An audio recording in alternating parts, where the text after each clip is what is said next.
Hi everybody, old guy here and Tessa's Tale. I have somewhere between 500 to 600 books. I really don't think that's excessive because those are acquisitions over a 60-year period if you count the Dr. Seuss books I had when I was a kid.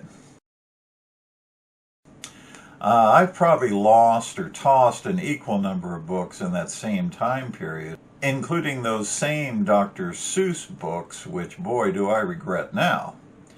500 to 600 is probably the average number of books the average reader has at any given moment. I don't have anything to base that on other than my own and friends' experiences. If you're up to the 1,000 book plus arena, then wow, man, you are a book god. And where do you put it all? I have an 1,800 square foot house, and I end up stacking books on top of dresser drawers.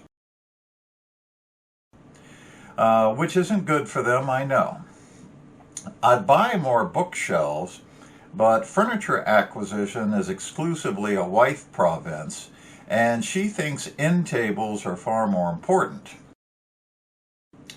I have enough end tables now to complement 10 or 20 couches. Maybe I should stack the books on top of them. I used to buy books on the recommendation of hype and bestseller lists and advertisements, which is all hype. After getting burned on a few of those titles, I'm looking at you, Chesapeake, I stopped doing that. I now buy or acquire books that only have some special interest to me, or I know I'll read again, or I want to read again. Those fall into three general categories. The first one is just a blanket nostalgia. These are books from my youth or address subjects from my youth or from my lifelong wanderings. A good example is the dreadfully titled The Little Shepherd of Kingdom Come by John Fox Jr., an egregiously racist book about the Civil War written around 1910 or so that I read when I was in the hospital for a kidney ailment when I was 12 or 13, in 1910 or so. Well, of course, I'm kidding. That was about 1967 or 1968. At the time, the story of a Southern orphan who defies his friends and culture to join the Union Army was quite compelling.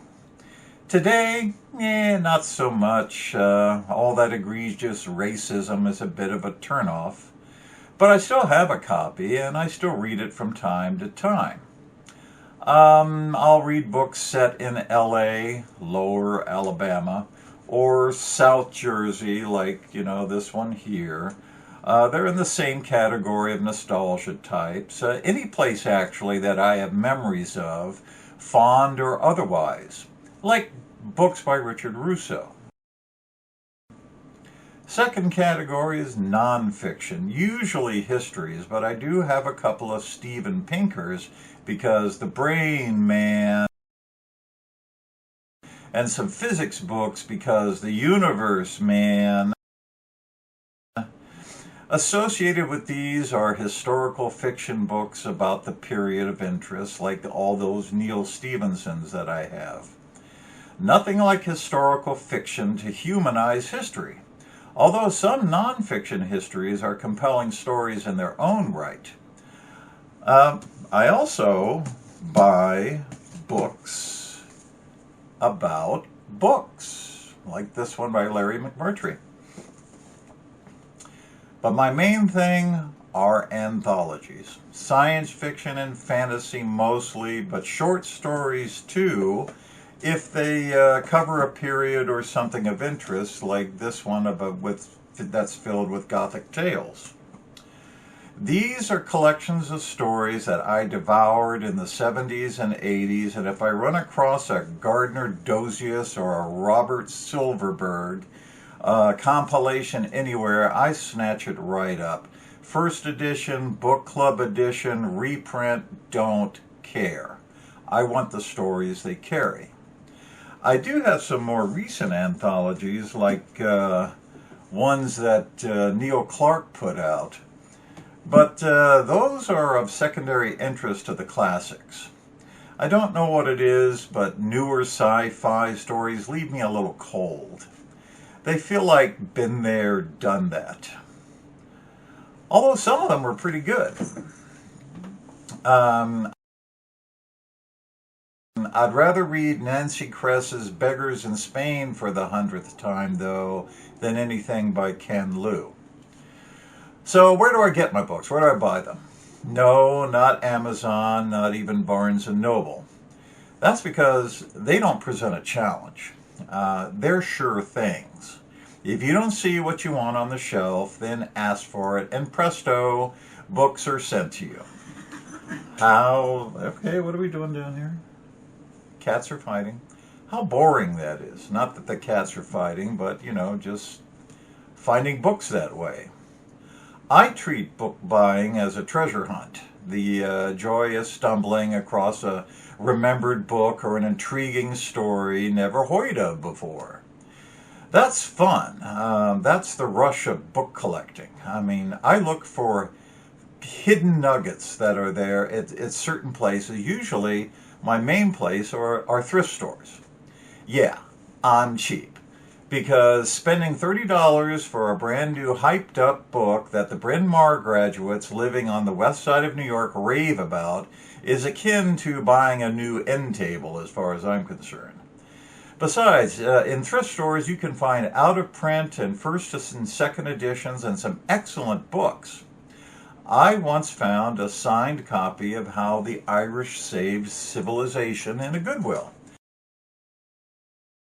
It's a first edition, and it's up here somewhere, and no, I don't have my books compiled or color-coded or alphabetized, and those of you who do, well, good on you. My second place are used bookstores, specifically one used bookstore, Blue Plate Books in Winchester, Virginia.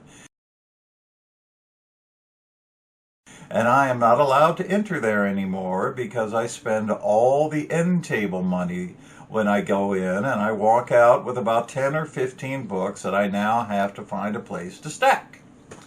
The owner, Pat Sane, has exquisite taste, and you are going to find some gems here, just pure gems. And then yard sales, but man, not so much. I'm not a yard sale guy, but occasionally I get dragooned into driving the van and providing labor for the transfer of end tables from a yard sale back to my house. And if I've got to muscle end tables into the living room, then by God, I'm getting a couple of books at the same yard sale to stack on them.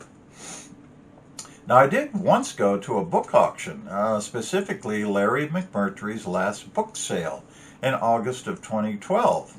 That's where I got this neat shirt.